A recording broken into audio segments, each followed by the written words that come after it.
Good afternoon, ladies and gentlemen. Shalom and Chag Sameach and Modim V'Simcha.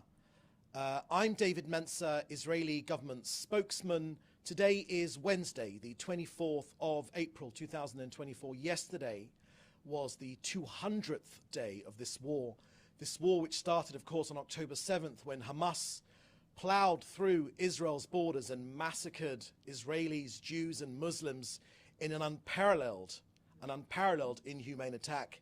Indeed, the worst attack against Jews since the Holocaust, taking more than 250 people hostage. Let no one be in any doubt whatsoever. Our war aims remain precisely the same: to bring home all 133 hostages, still brutally imprisoned by Hamas in their terror dungeons. More than 200 days.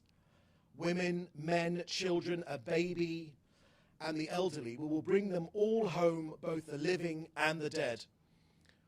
We are destroying Hamas, and we will ensure that Gaza never becomes a threat to us ever again. I want to start today with an update on our casualties from this war. IDF fatalities since the start of the October 7th massacre have unfortunately risen to 606. That's up 2 since our last briefing. The people of Israel grieve with the families of Major Reserves Dor Zemel. Dor was 27 years old from Even Yehuda in central Israel. Major Zimmel died on Sunday from his wounds after being badly injured on April the 17th by Hezbollah fire from Lebanon. He was due to marry his fiancée Shir just next month using a ring which honored another victim of the Nova Music Festival killing rampage, who was called Adir Masika. And Sergeant First Class Salim Al-Kreshet was 42 from Abu Rabia's Bedouin tribe. An Israeli Bedouin Muslim soldier. He fell in battle in northern Gaza. He leaves behind 12 children and a wife. His wife gave birth just 2 weeks ago. His friends say that he was extremely proud to serve in the Israeli Defense Forces and to be an Israeli citizen. A relative said of Salim, "In his home, the flag of Israel does not come down. This is our country. There are no words of mine that can assuage the pain of their parents and their families. We embrace them and those dear families who have lost their precious heroes, sons and daughters, in this war for our very existence. The price of war is heavy and it's painful. Each casualty is a world unto itself. May their memories be a blessing forever." Now an update from Gaza. The IDF has mobilized 2 reserve brigades for defensive and tactical missions in Gaza. As part of the readiness for operations in Gaza, these brigades have increased their readiness using experience gained from operations in Gaza and in the north. Hamas continues using humanitarian infrastructure with zero regard to Gaza civilians. Just this morning it was reported that Hamas placed loaded rocket launchers in a humanitarian zone in southern Gaza, where civilians are residing. The IDF precisely struck the launchers before the rockets were fired, with steps to mitigate harm to the civilians. In the past day, IAF fighter jets and aircraft have struck over 50 targets, tunnel shafts and terror infrastructure in central Gaza. To the north of Israel now, yesterday and today, there have been numerous launches from Hezbollah in Lebanon. Israel's Air Force have hit the Hezbollah sources of fire forcefully in the area of Markaba, Aita Ashab, and Marwahin. Now to the claim of the supposed discovery of mass graves put out by Hamas over the Passover holiday here in Israel and parroted by others the world over. Needless to say, the claims are baseless and false. During the IDF's operation in the area of Nasser Hospital, now This is unpleasant, unfortunately. We tried to locate hostages and missing persons, corpses, buried by Palestinians in the area of the Nasser hospital. The examination was conducted in a careful manner, only in places where our intelligence pointed to the presence of hostages. The examination was carried out respectfully while maintaining the dignity of the deceased. Bodies were examined and which did not belong to Israeli hostages, and they were returned to their place. And so a libel was born and repeated the world over, like the famine libel. There is no famine in Gaza. Pictures show markets bustling with food in the north and southern Gaza. 357 aid trucks is the daily amount of aid trucks which have gone in the last day. 700 trucks worth of aid are waiting to be picked up on the Gazan side of Kerem Shalom. 700 aid trucks worth of aid. If you put aid trucks into a football stadium, about 97 aid trucks would fit into a football stadium. That means all that aid waiting to be distributed by a thoroughly inefficient United Nations. Food aplenty in Gaza. Again, like the genocide libel, the world's leading military experts, General Petraeus, former US Army generals and CIA Director Colonel John Spencer, head of urban warfare at West Point, and Colonel Richard Kemp, head of UK Armed Forces in Afghanistan, all say the same thing. Israel has set the gold standard in urban warfare. Minimal civilian casualties. At least 26,000 terrorists killed, apprehended or wounded and taken off the battlefield. And now the latest lie of mass graves. Lies and half-truths, Israel maligned. But here's the difference. We investigate and we get the truth out. Where there are mistakes, we hold up our hands and we admit to them. We own up to them. We make changes in our practices. We will, of course, prevail. There is little condemnation of Hamas firing from maternity wards or from the emergency rooms. And I can tell you one thing for sure, it was not the midwives that were doing the firing. In every hospital in Gaza, we have found terrorists. But we've targeted those terrorists, we've eliminated them, and civilians have been moved out of harm's way.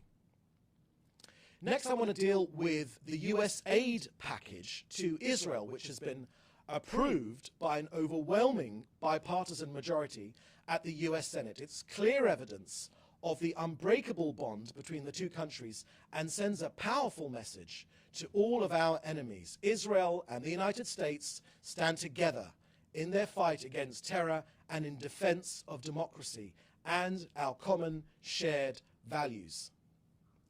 Next to UNRWA, you know, Hamas has infiltrated UNRWA. We've said that many, many times, so deeply that it's in fact no longer possible to determine where UNRWA ends and Hamas begins. So we say this again. Here are the facts.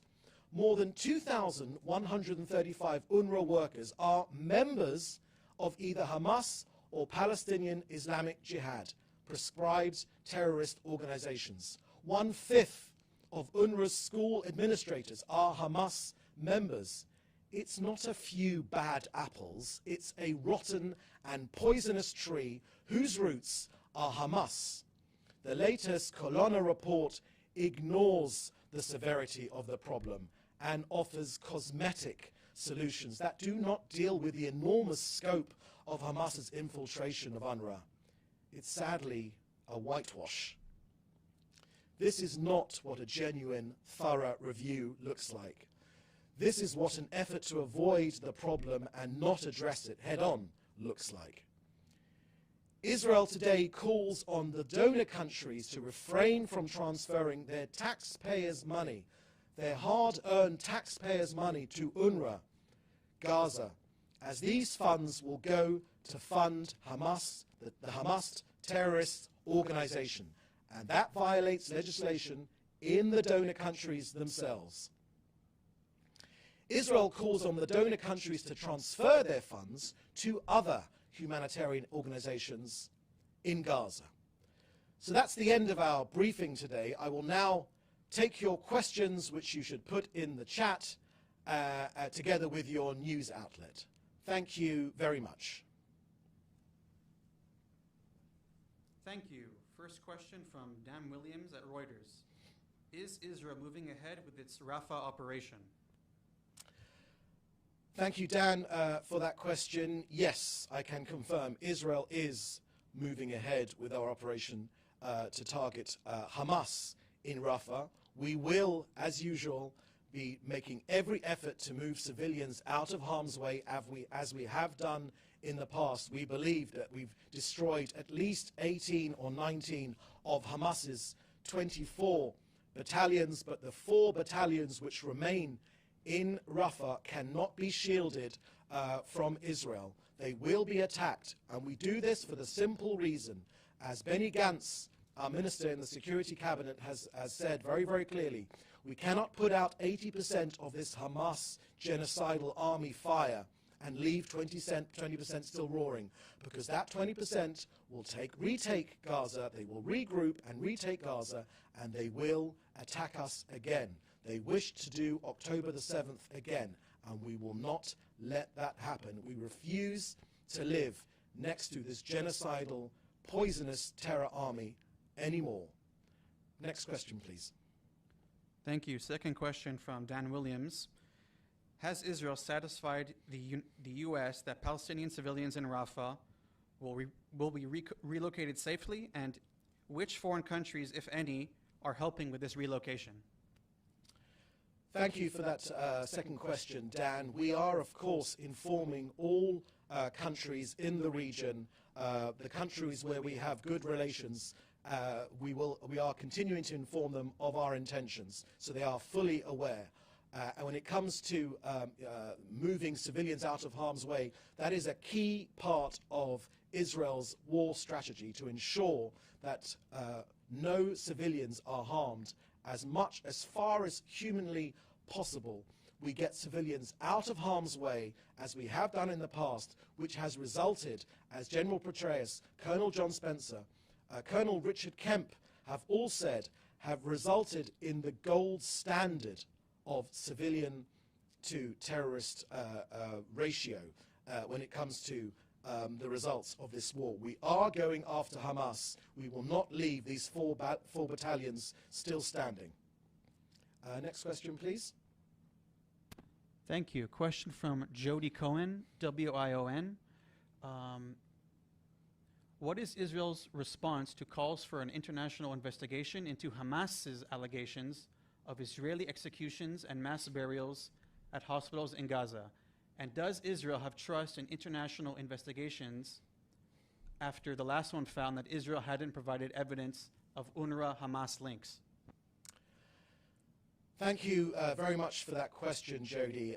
In my statement before these questions, I made a comprehensive response to Israel being maligned with this lie of mass graves, the latest in a long line of libels which seek to malign this country. We know these are lies. We've proved many, many times these are lies. Of course, the lies are reported.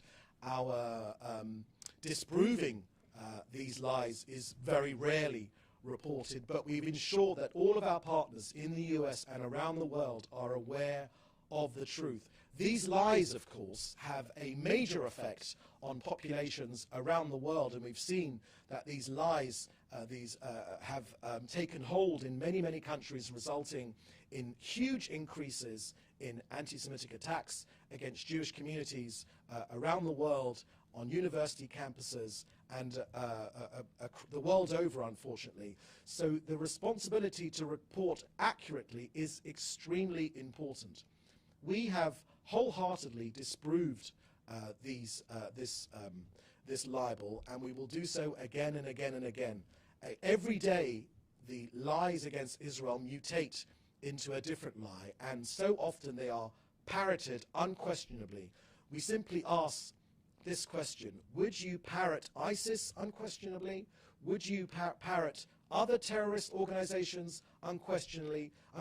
So why, when it comes to Hamas, the genocidal terror army of Hamas, are these lies, are these libels just parroted unquestionably?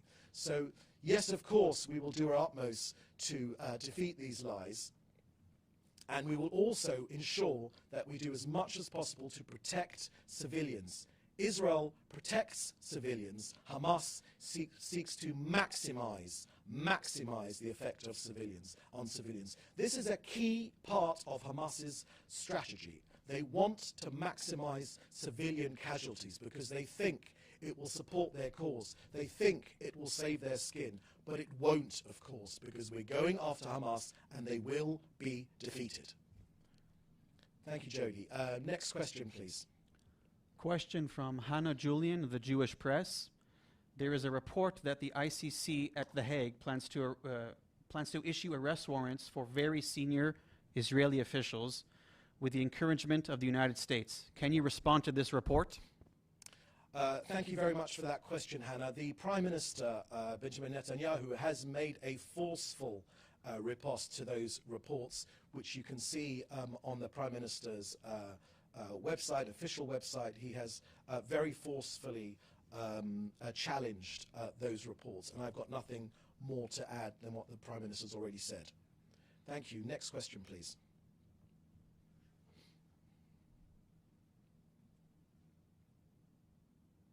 Question from David Isaac, JNS.